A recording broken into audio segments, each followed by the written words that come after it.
Hello friends, চলে আসলাম কলকাতা আরসালান হোটেলে বিরিয়ানি খেতে। এখানে বিরিয়ানি খাওয়ার পর আমাদের যে অবস্থা হয়েছিল সেটা ভিডিওর শেষে আছে। তো আমরা বিরিয়ানি যখন খেতে ঢুকলাম ভাবলাম যে হয়তো আমাদের মতোই আমাদের যে এলাকাতে ১০০ টাকা থেকে ১৫০ টাকার মধ্যে বিরিয়ানি পাওয়া যায় তেমনই হয়তো পাওয়া যাবে, কিন্তু না, এটা খাওয়ার পরে যখন বিল আমাদের সামনে আসলো তখনই আমাদের চোখ আর কপালে নেই, চোখ উঠে গেল মাথার উপরে। যাই হোক, আমরা শেষ পর্যন্ত কিভাবে বিল দিলাম, আমাদের পকেটে টাকা ছিল না, যেভাবে বিলটা দিলাম, তো বন্ধুরা তোমরা অবাক হয়ে যাবে। আর যে কোনো বড় বড় হোটেলে খাওয়ার আগে তোমরা অবশ্যই দামটা জেনে নেবে যে এই জিনিসটার দাম কত, নইলে কিন্তু পরে বিল না দিয়ে অন্য কিছু পে করে আসতে হবে, ঠিক আছে, অন্য কোনোভাবে। তো যাই হোক বন্ধুরা, এখন আমরা বিরিয়ানি সম্পর্কে একটা কবিতা শুনে নিই, তারপর কবিতার শেষে ভিডিওটা পুরোটা দেখতে থাকো। তারপর শেষে আমি কিভাবে বিল পে করলাম কি করলাম না, কিংবা আরসালান ছেড়ে দিল কিনা, আমাদের কাছে তো টাকা ছিল না, তারপরে কিভাবে পে করলাম সেটা তোমরা অবশ্যই দেখতে থাকো। ভিডিওটা পুরোটাই দেখতে থাকো এবং ভালো লাগবে আশা করি। শোনো তাহলে কবিতাটা। আমি বাতাসে লইয়া ঘ্রাণ খুঁজেছি খুঁজেছি সেই দোকান, যেখানে ন্যায্য দামে আমি খাইব ভরিয়া প্রাণ। ও গো বিরিয়ানি, ভুবন ভ্রমিয়া শেষে বিরিয়ানি ভালোবেসে আমি পেটের রোগেতে গিয়েছি ফেসে, এক হয়রানি।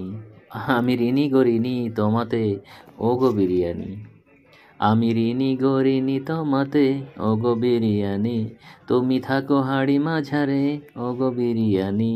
তোমায় দেখেছি হায়দ্রাবাদে, তোমায় চেখেছি বাড়ির ছাদে, তোমায় চেখেছি আরসালান আমিনিয়াতে, ও গো বিরিয়ানি।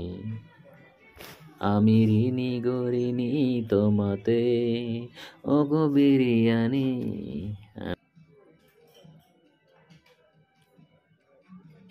হ্যালো, কলকাতায় একটু দরকার এসেছি মার্কেটে। হুম, হুম,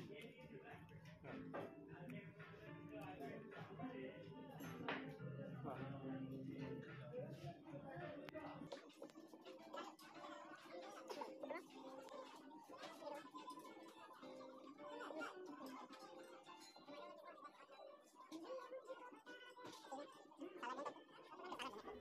যাই হোক বন্ধুরা, বিরিয়ানির দামটা হওয়ারই কথা, কারণ এত সুস্বাদু বিরিয়ানি আমি আর কোথাও খাইনি আজ পর্যন্ত।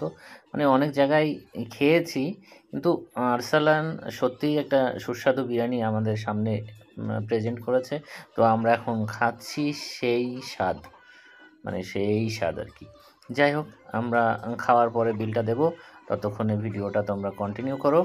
আর খুবই টেস্টি বিরিয়ানিটা, অসাধারণ, কি বলবো। শুধু আর আরেকটা কথা আছে এর মধ্যে। খাওয়ার পরে লেবু আর জল দিল। তো আমরা ভাবলাম হয়তো অন্য দোকানে তো বিরিয়ানিতে দেয় না এভাবে, মানে খাওয়ার পরে। তো আমরা ভাবলাম এটা হয়তো জুস আসছে। তো এটা একটা ইন্টারেস্টিং ব্যাপার। তো আমি প্রথমে ভাবলাম জুস বলে খেয়ে নেবো কি, তারপরে দেখলাম না, আমার একটা প্রেস্টিজ আছে না, আমি জুস দিয়ে হাত ধোবো। তো আমি হাত ধুয়ে ফেললাম, ঠিক আছে। তো বন্ধুরা, দারুণ একটা ভিডিও, তোমরা কন্টিনিউ করো, দেখতে থাকো এবং কমেন্ট করো, লাইক করো, শেয়ার করো। আর আমার ভিডিওটা ভালো লাগলে অবশ্যই আমার পেজটাকে ফলো করো।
তো বন্ধুরা, এই সুস্বাদু বিরিয়ানি খাওয়ার ভিডিওটা প্রায় শেষের দিকে।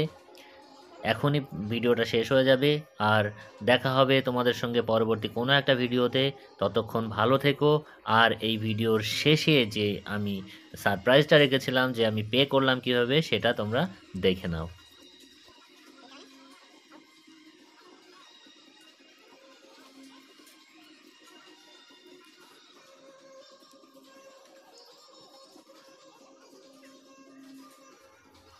তো বন্ধুরা, এখন যে বিলটা আমাদের হাতে আসলো 885 টাকা।